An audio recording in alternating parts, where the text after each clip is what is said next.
The galaxy had always seen humanity as small and weak, a species with little hope of survival. For centuries, humans had stayed in the shadows of powerful alien empires, focusing only on their own survival. But that was about to change. It all began with a single, strange signal. A signal that no one could trace. It came from deep within an unknown region of space, a place where no one had ever dared to venture. The signal was faint, almost like a whisper, yet it carried a hidden promise. The people of the Earth Alliance, a group of human explorers, were the first to receive it. Captain Elias Ford and his crew were the first to respond. The ship, Artemis, was a small vessel, not built for battles or grand missions. But Captain Ford was determined. He believed that the signal could lead them to something important. Maybe it was a way for humans to finally stand tall in the galaxy to show their strength. Or maybe it was just a trap. Artemis moved closer to the source of the signal. Something strange happened. The stars around them began to dim, as if they were being swallowed by darkness. The crew felt it, an eerie chill in the air, a sense of being watched. They had entered a part of space no one had ever seen before, a place untouched by any known species. The ship's scanners started to malfunction. Unusual readings filled the screens. They couldn't tell what was out there. Captain Ford stood by the window, staring at the vast emptiness. "We need to know what's out there," he said, his voice steady. "Prepare for entry. We're going in." The crew moved quickly. The ship's lights flickered, casting long shadows across the control room. The air felt heavy, as if the ship was moving through something far more ancient than the crew could understand. Then they saw it. Through the dark void of space, a massive structure appeared, floating silently. It looked like an old station, abandoned long ago. A structure that shouldn't have existed, hidden deep in the unknown. Its shape was unfamiliar, unlike anything the crew had ever seen. It was a massive, hollowed-out ring, its surface covered in strange markings and symbols. Captain Ford's heart raced. He had never seen anything like this before. This is the MothYard," he whispered.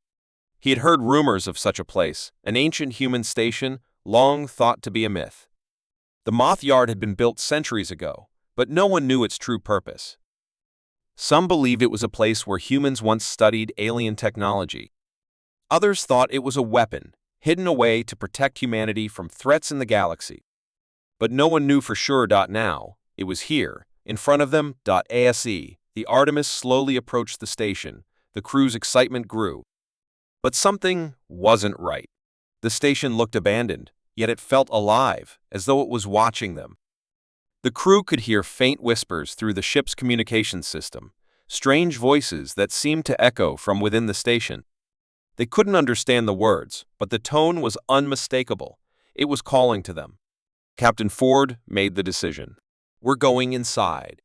The airlock opened, and the crew stepped onto the cold metallic surface of the MothYard.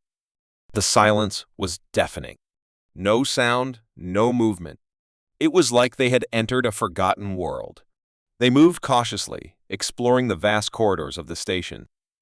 Strange symbols covered the walls, and alien machines hummed quietly in the background, their purpose unclear. The deeper they went, the more unsettling it became. The MothYard felt like a living, breathing thing. Its very presence seemed to weigh on them. Then they found the heart of the station. A massive chamber opened before them. In the center of the room stood an ancient control console, glowing with a faint blue light. Captain Ford approached it slowly, his breath steady but his mind racing. What was it? What had the MothYard been built for? The moment his fingers touched the console, the entire station shook. The floor trembled beneath them, and a loud, grinding sound filled the air. The crew jumped back, their hearts pounding. The MothYard was waking up. The lights flickered, and the walls seemed to move. The symbols on the walls began to glow, their meanings suddenly clear to Captain Ford. They were warnings. The station had been built to protect something dangerous. The whispers grew louder. The crew could hear them now, clearer than ever. "The time has come," the voices echoed. "You have awakened it." Captain Ford turned to his crew. Get back to the ship. Now. But it was too late. The MothYard's walls split open, revealing a massive chamber hidden inside. In the center of the chamber, a strange, glowing object floated. It was a weapon, but not one they had ever seen. It was ancient, powerful, and the moment it was exposed, the station began to hum with life. The voices became clearer, more demanding. Humanity had always been seen as weak. But now, they had awakened something powerful. The MothYard was not just a relic, it was a test. A test to see if humans could handle the power they had unlocked. And they were about to find out if they were truly ready for what it would mean for the Galaxy. As the Artemis crew made their way back to their ship, the MothYard began to close itself off, its purpose revealed. They had found it. They had awakened it.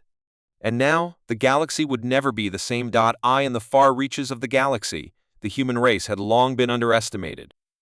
Other species saw them as weak, primitive, and unworthy of attention. But everything changed when a group of explorers, led by Captain Lena Jacobs, discovered an ancient spaceship drifting in deep space. The Starborn was not a normal ship. It was old, older than any technology humans had ever seen. Its hull was covered in strange markings, and its engines were silent, as if it had been abandoned for centuries.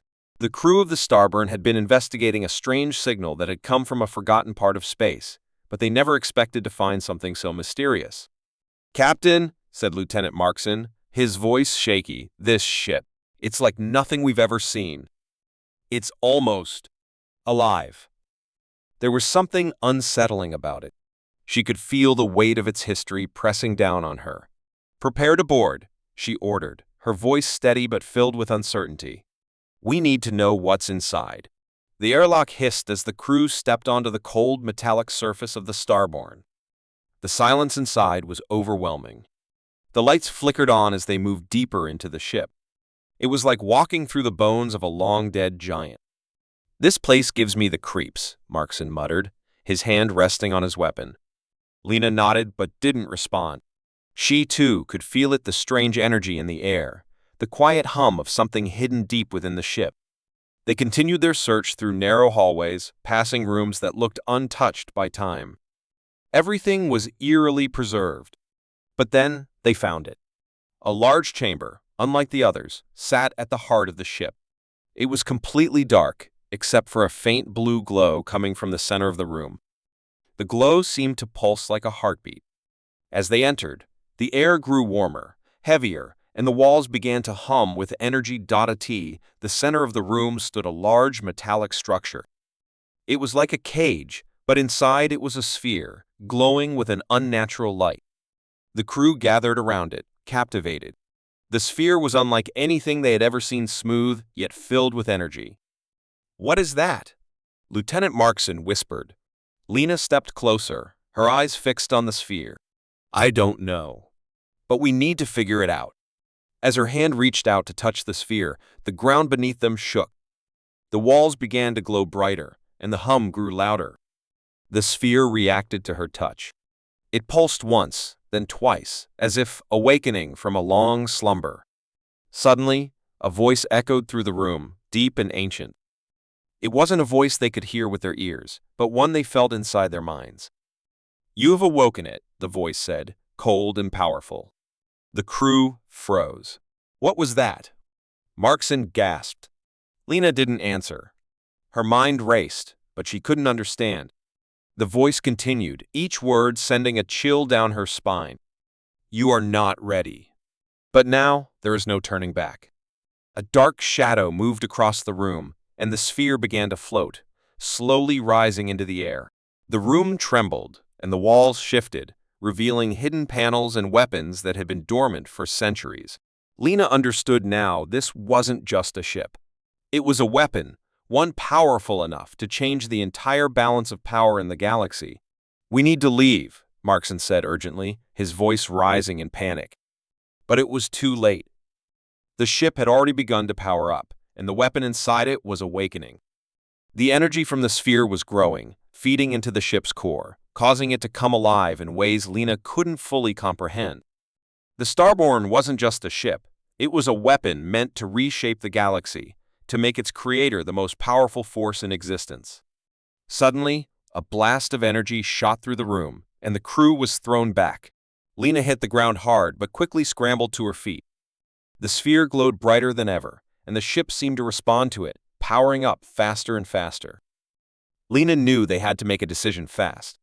The weapon inside the ship was beyond anything they had ever encountered, and it wasn't just a tool, it was alive. It was feeding off the crew's fear and uncertainty, growing stronger with every passing second. "Get to the ship," Lena shouted, her voice cutting through the chaos. "Now!" The walls shifted, and strange, alien creatures began to appear, guards, perhaps, or protectors of the weapon. They were made of shadows and light, their forms shifting and moving like the very walls of the ship. The crew fought to defend themselves, but the creatures were too powerful. They couldn't fight something they didn't understand. Every time they struck, the creatures simply reformed, stronger than before. "Captain, we can't stop it," Markson yelled, breathless from the fight. Lena didn't answer. She was focused on one thing, getting the weapon out of the Starborn before it was too late. But as they reached the airlock, the ship shook again, and the door closed behind them. The weapon inside the Starborn had begun to power up. It was too late to stop it now. The ship lurched forward, its engines roaring to life. And as the Starborn moved into deep space, its weapon, alive, powerful, and dangerous, began to awaken fully. The galaxy had no idea what was coming. The galaxy was full of stories, tales of strange worlds, alien empires, and lost civilizations. But among all the stories, there was one that always intrigued Captain Eva Sinclair. It was a story that spoke of a human colony, lost for centuries, somewhere beyond the known universe. It was called the Lost Colony of Earth. No one knew exactly what had happened to them. Some said they had been wiped out by an alien invasion, while others believed they had simply disappeared into the vast darkness of space.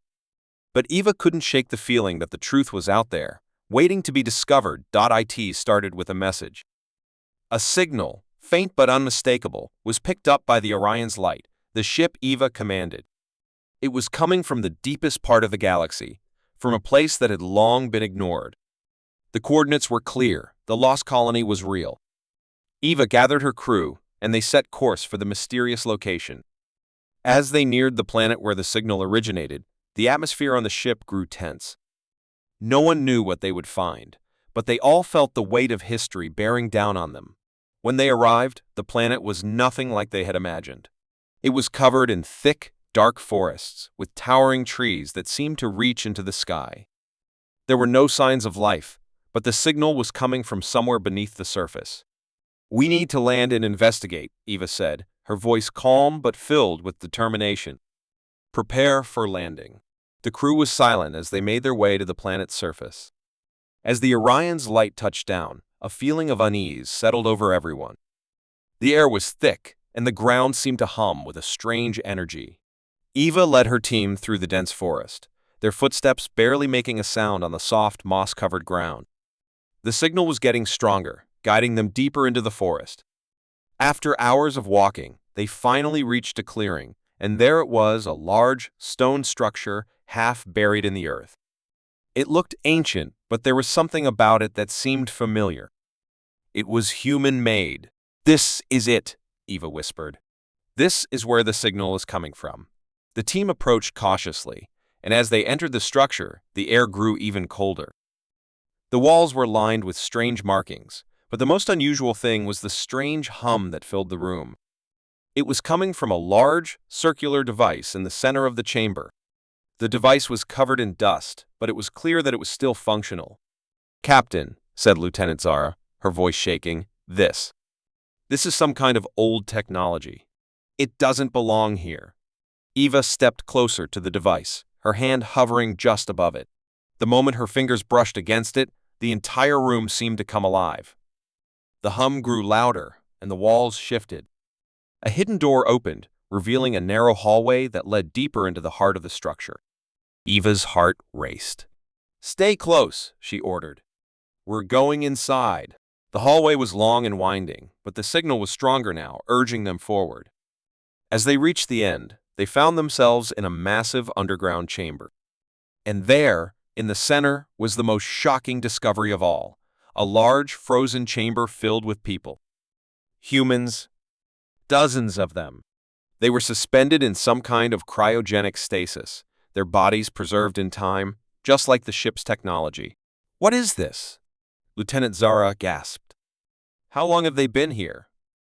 Eva moved closer to the nearest stasis pod, her breath caught in her throat. The humans inside looked peaceful, as if they were only sleeping. But the signs were clear. These were the lost humans, the descendants of Earth who had disappeared centuries ago. But there was more. On the far side of the room, there was a large control panel, and on it was a series of blinking lights. One of the lights was red, indicating a failure. Eva's mind raced. If the stasis pods were failing, the humans inside could wake up, but at what cost? "This isn't just a colony," Eva said softly. "It's a tomb." Suddenly, a loud mechanical noise echoed through the room. The ground shook, and the stasis pods began to activate. One by one, the humans inside started to stir, their eyes flickering open, but not with the peaceful expressions Eva had hoped for. They looked confused, scared, and angry. The leader of the group, a man who appeared to be in his early 40s, stood up from his pod. He looked around, eyes wide with disbelief. "Where are we? What happened to us?" Before Eva could respond, alarms began to blare, and the entire structure seemed to come alive. The humans in the pods were awakening, but the systems were failing. The structure was breaking down. "We need to get out, now," Eva shouted. "Follow me." The crew ran toward the exit, but as they did, they realized they weren't alone. The lost humans now awake were following them. But they weren't friendly. They moved with a strange purpose, as if they had been waiting for something, or someone. As Eva and her crew made their way back through the forest, they could hear the footsteps of the lost humans behind them. They were no longer the peaceful people they had once been. The awakening had changed them. "Captain, what do we do?" Lieutenant Zara asked, her voice filled with fear. Eva's mind raced as she glanced back at the growing number of lost humans. She knew one thing for sure: they were no longer the same, and humanity had just awoken something dark. "Run," Eva said. "We need to get off this planet, and we need to do it fast." The Orion's light lifted off the ground, the forest shrinking beneath them, but the question remained: what had they awakened? And how far would these lost humans go to reclaim what they had lost? Captain Noah James had seen many strange things in his years of space exploration, but nothing could prepare him for the discovery of the MothYard. It was a massive, ancient structure floating in the void of space, a place lost to time. For centuries, it had remained a mystery, a mere legend among human explorers. But now, with his crew aboard the Eclipse, Noah was about to uncover the truth. The ship had picked up a faint signal, something old, buried deep within the MothYard's hollow structure. It was a signal from the past, a beacon that seemed to be calling out to humanity. No one knew who had built it or what purpose it served, but Noah and his crew were determined to find out. "Prepare for entry," Captain James commanded, his voice steady, but a strange feeling settled in his chest. There was something about the MothYard that made him uneasy. The ship slowly approached the station. The MothYard looked like a massive, twisted relic, its surface covered in strange symbols and markings. It was dark, broken, and yet there was an undeniable power radiating from it. Noah couldn't explain it, but he could feel it. The crew moved to the airlock, and as they entered the station, a cold wind hit them. The walls were silent, the only sound their footsteps echoing through the emptiness. The MothYard was unlike anything they had seen before. It was an ancient place, yet it felt alive. The air was thick with a strange magnetic pull. It was as if the entire structure was waiting for them. "Stay alert," Noah said, his hand resting on his weapon. "We don't know what we're dealing with here." They moved deeper into the MothYard. The strange symbols on the walls seemed to shift and change as they passed, almost as if they were alive. The crew felt it too. The deeper they went, the more the air seemed to hum with energy. Something was drawing them forward, a force they couldn't see but could feel. Then they found it. In the heart of the MothYard was a massive chamber, unlike any room they had seen. It was vast, with a dark, glowing core at its center.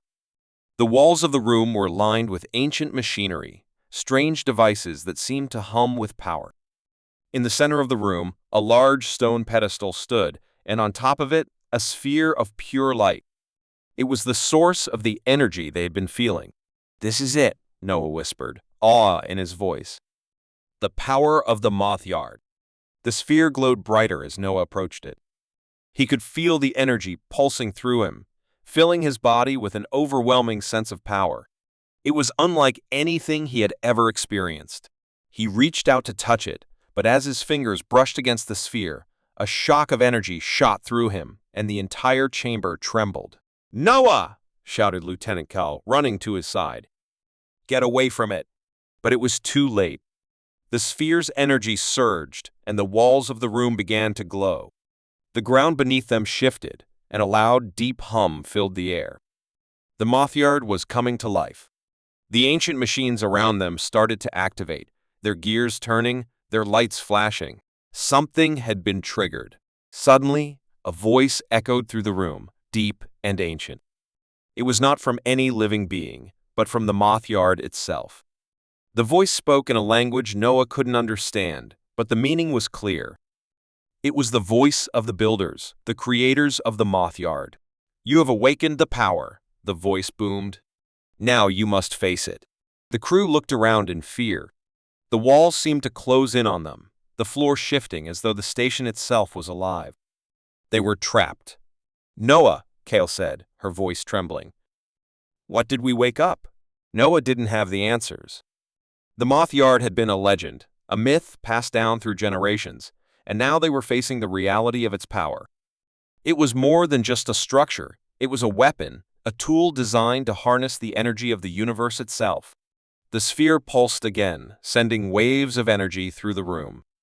The crew fell to their knees as the force overwhelmed them. Noah tried to stand, but the power of the MothYard was too much. He could feel his body shaking, his vision blurring. The room was spinning, the energy growing stronger by the second. "We have to stop it," shouted Kale. "It's too powerful." But Noah knew that it was too late. The MothYard had awoken, and it was not something they could control. The power inside the station was beyond their understanding, beyond their ability to contain. Suddenly, the energy surged one final time. The sphere exploded in a brilliant flash of light, and everything went dark. When Noah opened his eyes, he found himself lying on the cold floor of the MothYard's central chamber. The room was silent now, the energy gone. But the station was still alive, and the power was still there, waiting to be unleashed. "Is it over?" Kale asked, her voice weak. Noah stood up, his body sore from the overwhelming force they had endured. He looked around, unsure of what had just happened. The MothYard was still standing, but its power had faded for now. But they knew that the station was far from dead. The power of the MothYard had been awakened, and humanity had barely survived the first taste of its incredible strength. Noah looked at his crew, his face hardening with determination. They had learned something important today. There was no turning back now. The MothYard had been awakened, and its power could change the fate of the galaxy forever. But the question remained, what would they do with that power? The stars were distant dots of light in the vast darkness of space, but for Captain Alex Carter and his crew aboard the Odyssey, there was something far more pressing on their minds: the MothYard. A massive, ancient structure had been discovered. Legends spoke of it as a test, a place where civilizations had been forced to face their greatest fears and challenges. No one knew what lay inside, but the signal that had led them there was unmistakable. It was a challenge meant for humanity. "We're approaching the MothYard, Captain," said Lieutenant Elena Matthews, her voice steady, but her hands gripped the control panel tightly. "Are we ready?" Alex stared out of the cockpit window, his gaze fixed on the dark shape ahead. It was enormous, its edges sharp, its surface a blend of strange materials and forgotten technology. Something about it felt alive. "Ready as we'll ever be," he said. "Prepare for entry." The Odyssey drifted closer, the massive structure looming larger and larger as they neared. There were no signs of life, no lights, just an eerie stillness. They docked near a large, open hatch that seemed to beckon them inside. "Let's get to work," Alex ordered. The crew suited up and made their way to the airlock. The moment they stepped onto the MothYard, the temperature dropped sharply. The metallic walls felt cold to the touch, but the silence was the most unsettling thing. It was as if the entire structure was watching them, waiting for something. "Stay close," Alex said, his voice low. "We don't know what we're dealing with here." The team ventured deeper into the MothYard. It was like a maze, winding corridors and strange rooms that seemed to go on forever. The air felt thick, charged with an unknown energy. The only sounds were the steady hum of their equipment and their footsteps echoing in the vast emptiness. Then they found it. A large chamber lay ahead, its entrance framed by glowing symbols that flickered like dying stars. The moment they stepped inside, the atmosphere shifted. The air hummed and the walls seemed to pulse with life. At the center of the room stood a giant pedestal, and atop it, a shimmering orb that glowed with a soft golden light. "What is that?" Elena whispered, her eyes wide with awe. Alex didn't answer immediately. The orb seemed to call to him, its energy tugging at his mind. It was beautiful, but there was something off about it. Something that didn't belong in this world. "I don't know," he said, stepping forward. "But we're about to find out." As he approached the pedestal, the room began to shift. The walls trembled, and the air grew heavy. The orb's glow intensified, and a deep voice boomed, filling the room, reverberating in their minds. "Welcome, humans. You have entered the MothYard. To proceed, you must pass the test." The crew froze, shock written on their faces. They hadn't expected this. "What test?"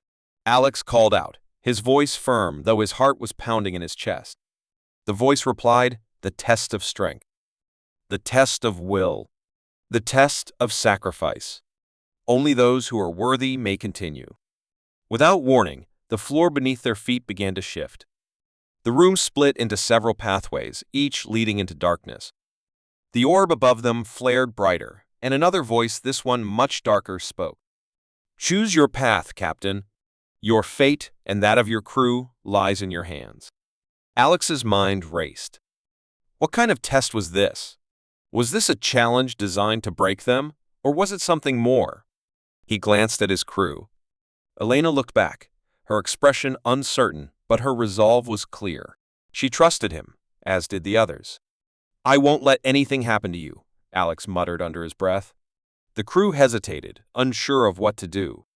Then, without warning, a high-pitched noise pierced the silence, and the walls started to close in on them. The MothYard was alive, and it was beginning its test. "Move!" Alex shouted. They scrambled to their feet and ran down the only path that remained open. As they ran, the corridors twisted and turned, and strange, shifting shadows seemed to follow them, appearing and disappearing in the darkness. The air grew colder, and the walls began to pulse with an unnatural force. "Captain, the walls are closing in," shouted Lieutenant Darien, his voice panicked. "Keep moving," Alex ordered. They turned a corner, only to find a massive, shadowy figure blocking their path. It was unlike anything they had seen before, half human, half machine, its eyes glowing a fierce red. It stood tall, its form shifting like smoke, and it didn't move. It was waiting. "This is the first trial," the voice from before echoed. "Fight or face your end." The crew hesitated, unsure of how to fight something like this. But Alex stepped forward, his eyes burning with determination. "We don't have a choice," he said, gripping his weapon. "We fight." A battle ensued, fierce and relentless. The creature moved with impossible speed, its attacks like flashes of light. But Alex and his crew fought back with everything they had. They didn't know what the MothYard wanted from them, but they knew they had to survive. They had to pass this test. Finally, after what felt like an eternity, the creature collapsed, its form dissipating into the air. The voice echoed once more. "You have passed the first trial." Alex wiped the sweat from his brow and turned to his crew. They were all alive, but the test wasn't over. The MothYard had shown them its power, and now they had to face whatever came next. "Stay sharp," Alex said, his voice low. "We've only just begun." As the crew continued deeper into the moth yard, they knew one thing for sure. The tests were only going to get harder, and the stakes were higher than they could have ever imagined.